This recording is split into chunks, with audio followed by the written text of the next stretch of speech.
You're listening to Autumn on the Air, the weekly podcast that brings you conversations about the impact of research commercialization and the people who make it happen. Join us for interviews with patent and licensing professionals, innovators, entrepreneurs, and tech transfer leaders on the issues and trends that matter most. Keep listening for an inside track on the people, IP policies, and politics changing our world. Welcome to Autumn on the Air. Israel has cultivated a thriving ecosystem where groundbreaking research from universities and medical centers finds its way into the hands of entrepreneurs and investors, shaping the future of innovation. With an impressive rise in startups originating from academic institutions, Israel is witnessing a remarkable synergy between academia and industry. Today, I'm excited to be joined by Keren Primor Cohen, the CEO of Ramot, the technology transfer company of Tel Aviv University and co-chair of the Israel Tech Transfer Organization, ITTN. With extensive experience in leading complex technology transactions and a deep understanding of intellectual property, Keren has played a pivotal role in bridging the gap between academia and industry and Israel's thriving innovation ecosystem.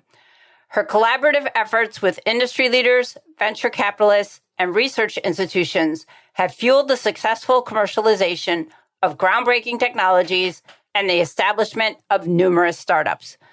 Welcome, Keren. I'm so excited to have you here on the air. Thank you. Happy to be here, and thank you for inviting me. Oh, it's my pleasure. And I'm really excited to learn more about startups and tech transfer in Israel. So we have a lot we want to cover today. So let's go ahead and kick things off. Keren, I wanted to ask you, the number of startups originating from universities and medical centers in Israel has seen a significant rise in recent years. What factors do you think have contributed to this growth, and how have tech transfer companies like Ramot played a role in facilitating this trend? Well, I think it's a combination of a few factors. First of all, the industry's understanding of the huge potential that lies within academic institutions. The engine that develops hundreds of inventions each year, just for example, Ramot has around 120 inventions each year coming to it for, selection and deciding what to protect. The industry understands that it's a material support to their development within their companies. The second are the researchers that are more and more of them think in applicative terms and want to influence the industry and touch the patients and consumers, especially young and passionate researchers that understand that they can do both excellent research and also collaboration with industry. And third, it's the tech transfer professionals that are making the magic of connecting all the players together. Yeah, definitely a lot of magic going on there with tech transfer professionals. And I wanted to focus for a second on collaboration between academia and industry, because this is often cited as a key driver of innovation. So based on your experience, how has the perspective towards academia and industry collaboration evolved in Israel? And what would you say the impact of it's been on the success of tech transfer initiatives? Well, first of all, I fully agree with this notion. Let's take, for example, data flow. In the past, the researchers were the ones gathering data and distributing it to the industry. Today, big data has been gathered from the consumers and patients by the industry, and this data is very desired by the researchers in the institutions in order to perform scientific research and is a driver for innovation. Moreover, when we expose industry needs and challenges to researchers, wonderful collaborations are arising together with innovative new ideas and technologies. This is why tech transfer in their unique role has a big impact on these kinds of developments. So, as I mentioned during the intro, you're the CEO of Ramot, and you've been involved in structuring research collaborations, joint ventures, and licensing transactions. Could you share with us some of the success stories that you've had and where these types of partnerships have led to successful commercialization of innovative technologies out of the university there? Yes, I'll be happy to. First of all, I've been in the tech transfer world more than 20 years now. And in the role of this as the CEO of Ramot in the past 4.5 years. And I had the privilege of being involved in many research industry collaborations, some of which have turned into successful startups. For example, a company called Alpha Tau, which was founded in 2015 and led by Professor Yona Keisari and Professor Yitzhak Kelzo from Tel Aviv University. Alpha Tau is a pioneering company focused on researching, developing, and marketing technology for treating solid cancer tumors.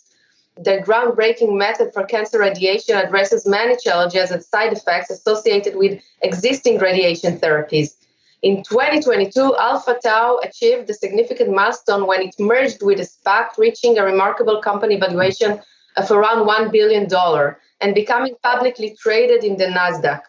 And notably, Alpha Tau has performed its first successful treatment on a breast cancer patient this year. So I really see a good future for this company and their amazing products. Another company in another area is Certora. It was established around the technology of Professor Muli Sagiv at Tel Aviv University in 2018. Certora provides cutting-edge analysis tools for software developers working on smart contracts platforms with a particular focus on blockchain technology. Their powerful tools can detect and prevent bugs that may lead to errors, security breaches, or non-compliance with other contracts. And as of 2022, Certora successfully raised approximately $43 million in funding, solidifying its position as an industry leader. So as you can see, Tel Aviv University is very diverse in its technology. I think it's the most diverse research institution in Israel. And another example for, another world, it's of a successful company with a very interesting technology in the field of cultured milk. It's called Imagine Dairy. The innovative technology behind Imagine Dairy's cultured milk production owes to the expertise of Professor Tamir Tuller from Tel Aviv University. Founded in 2020, Imagine Dairy employs artificial intelligence and synthetic biology to conduct natural fermentation of fungi and yeasts, producing proteins identical to those found in cow's milk. It's like a milk without a cow. Their breakthrough approach holds great promise for sustainable and ethical dairy production. And in 2022, Imagine Dairy successfully secured around $30 million in funding to further fuel their growth and impact. And also there is a great future for this company as well. And I believe there's quite a lot of research going on in Israel in the cellular agricultural space. It's a hotbed, I think, along with like the Netherlands and the US. Right. So I wanted to ask you, Keren, you're the co-chair of ITTN, which serves as an umbrella organization for tech transfer companies across leading research institutions in Israel. Can you discuss the importance of such collaborative platforms and the role they play in fostering knowledge sharing, as well as best practices and ecosystem development? Sure. As opposed to other industries, tech transfer organizations are colleagues and not competitors. Each company has its own assets to manage, meaning the researchers and their technology. So this fact allows us to fully collaborate on any challenge that we face and to share also resources. As you may know, tech transfer is a very complex world with many players, conflict of interests and agendas. Thus, many challenges arise along the way that we all face them. It can be legal challenges or business challenges or regulation challenges with the government. So we share our knowledge and expertise with each other, trying to make it easy for each other to solving problems and getting deals done. And also a lot of investors are coming to Israel to see technologies, so we share those as well, so we can strengthen the ecosystem as a whole, which is very important to all of us. And again, since we're not competitors, then it's not on account of each other. So I think it's a very fruit pillar for collaboration. Yeah, and I want to stick on this topic of collaboration that you just mentioned here for a second, because obviously collaboration between academia and the government is crucial for driving innovation and tech transfer. I mean, you just talked about that. So could you highlight some of the successful partnerships between Tel Aviv University and government agencies that have resulted in perhaps some commercialization of research as well as the creation of new ventures? Yeah, well, the Innovation Authority in Israel plays a key role in bridging the technological gaps between basic research and industry needs. In Israel especially, they're doing a really great job and widening the various programs that they have in the academia setting and also in the industry setting. Their various programs provides funding for industry-academia collaboration, and by that motivates both sides to collaborate. There are a few products which I cannot say more about them because they are being used by the Israeli defense industry, but they are being used and also by colleagues abroad. And they have been started as a university invention with potential industry application. They got funding through a program called Magneton in Israel, which is a collaboration one-on-one industry and academia. And they were developed by the defense industry to full functioning products that are being used these days. So I think that from Israeli academia perspective, the collaboration with government in the context of Innovation Authority is a very, very good one. And I hope it will continue to be like that. Now, Keren, based on what you've said so far, it's obvious that Israel is a hotbed for technological innovation, and I believe it's gained recognition to that effect, as well as startup success. So how does the tech transfer landscape in Israel contribute to this reputation, and what are some of the unique advantages it offers to startups emerging from academic research? Well, I see ourselves as a long-term incubation for startups. As opposed to the ones that are being developed in the garage and has limited oxygen for survival and a markedly burn rate, in the university, the patent protection capabilities and budget, the continuous business development efforts that are being exploited by the technology transfer company, and the tech transfer helping the technology to shape to the right direction and application, along with the various ways to find projects that are still within the university, using the rich university infrastructure, along with the patience that we have until it is ready and mature enough for third-party funding and validation. I think that this is together is the secret for the flourishing startup arena that we have here around academic institution, because this is an advantage, or let's say a set of advantages that startups outside just do not have. Yeah, absolutely. And besides the financial aspects, can you talk a little bit more about some of the forms of support that the tech transfer companies provide to startups and researchers? And how do you think these resources and mentorship programs contribute to the overall success and growth of some of the early stage ventures? Well, first of all, in the university, we have, in addition to the tech transfer company, various arms that support entrepreneurs and the researchers that would like to be entrepreneurs in the academia. We have entrepreneurship center that give courses on how to be entrepreneurs, how to do pitches, how to stand in front of an audience, how to develop products, all the different methods that they are, launch pads and stuff like that.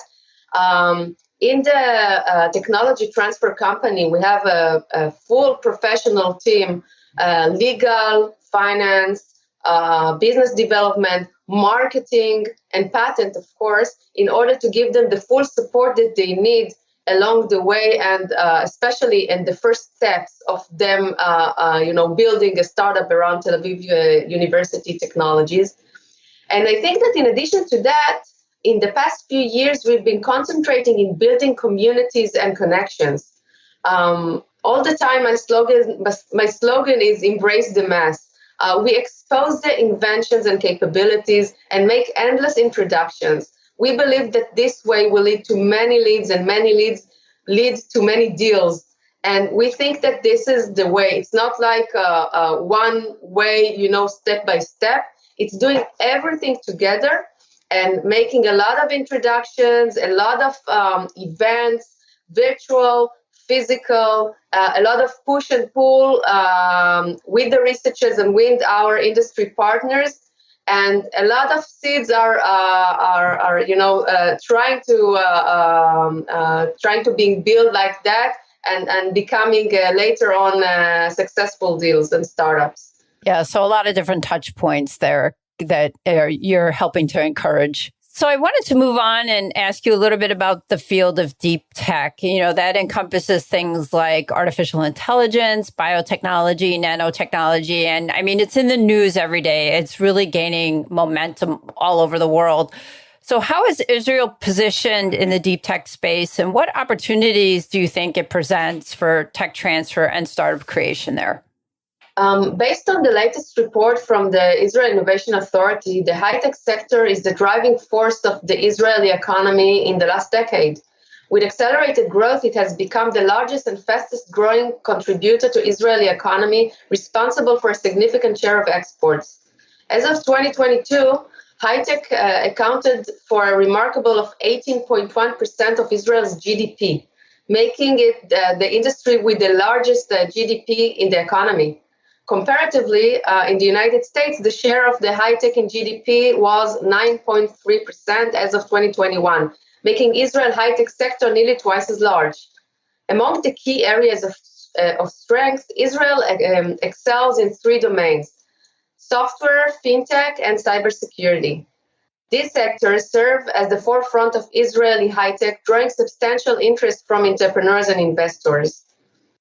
Examining the distribution of high-tech companies in Israel as of 2023, approximately 44% operate in the fields such as software, cyber, media, fintech, and communication.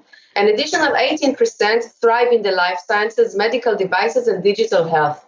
This trend is also evident in university-affiliated startups, including Ramot's portfolio of approximately 100 startups, with 37% in high-tech, 22% in medical devices, 28% in pharmaceuticals, and 30% in other fields such as agriculture, food tech, energy, materials, and electro-optics.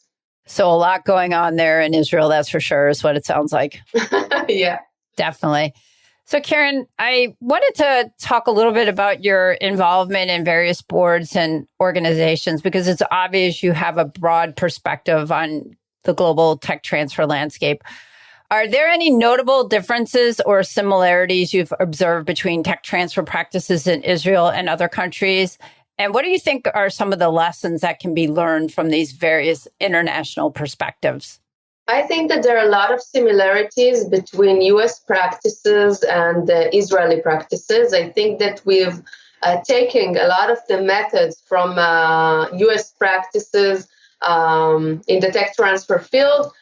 We usually go to the ITTN events and we read the reports and we are involved in these activities. However, the differences that I see is that universities in Israel, I think, are more hungry than universities in the US. Here in Israel, we have materially less donations than US university has. And this brings us to the point that we have to get our resources from other places, and tech transfer revenues is one of them. And this is why I think that we push very, very hard to make as many deals as possible, to establish as many startups as we can. And I think that hunger is the force driving us. As for European institutions, I think that they are behind.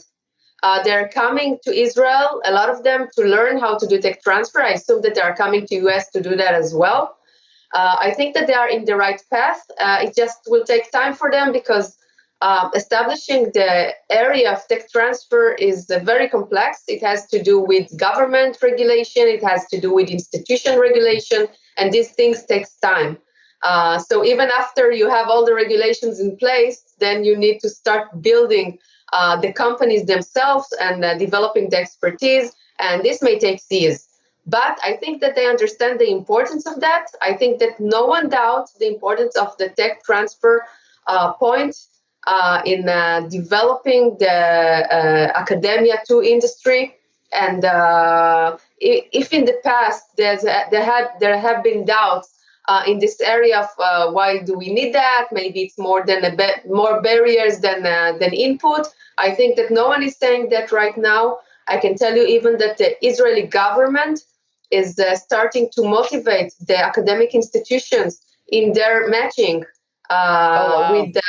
with results from tech transfer activities, which is something new. It's just, it's in a pilot right now, but it is the right direction. It is the right direction of motivating the academic institution to develop the tech transfer arena, to support it, to put more human resources and more funding in it, because everyone knows that this is very important to the growth of the industry. Keren, as our conversation comes to a close, I wanted to ask you, what advice would you give to universities, researchers, and aspiring entrepreneurs who are looking to navigate the tech transfer landscape successfully, as well as drive innovation in their respective ecosystems? I would say to them, just come and talk to us. Don't try to get all the information and find all the answers in advance. Just come to the tech transfer, start the way with us. Do not be afraid of bureaucracy and obstacles. It's our job to make it happen, and we are measured by it. It's our job to make deals happen, to establish startups. So you have to count on us that we would like it to succeed. We would not like to block it.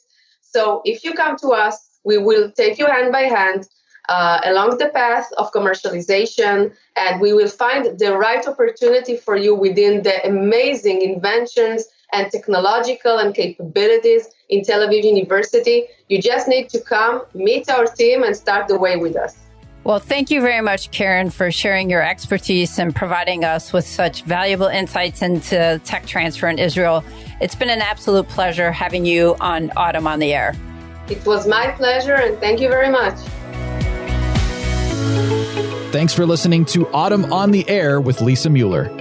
Get social with us and share your thoughts. You can tweet us at AUTM or visit us online at AUTM.net. We'll be back next week on the air. Be sure to join us.